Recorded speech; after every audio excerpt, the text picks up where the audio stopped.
With these kinds of goal questions, it's really important to focus on the goal for the start. What are they telling you to do? Follow those instructions.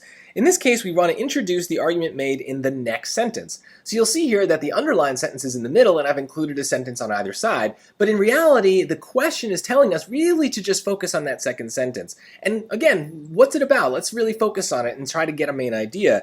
They're talking about invasorism, we're marrying the goals of environmentalists, those of local hunters and fishermen, so this seems to be a very positive sentence, some sort of solution to, if you do read the other part, an unchecked non-native species that's destabilizing an ecosystem, so a very negative kind of problem in the beginning.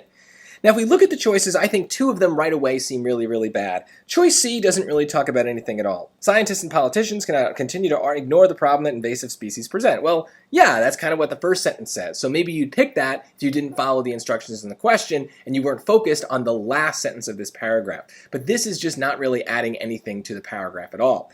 Choice D is very negative, and that's not what we want. We want to lead into this positive sentence, not follow from the negative. So both of these seem to continue the previous idea instead of introducing the next idea. A very important distinction.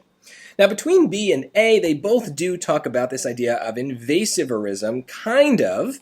The second choice B, talks about it without really talking about it, right? They don't use that word, whereas the beginning of the next line does. That following sentence begins with invasivorism, and personally, I've never heard that term before. So it would be really good to have a sentence that defines it for me, and choice A does that, right? It has it in quotes. It's really clearly telling us what this word means so that we can continue to talk about it later.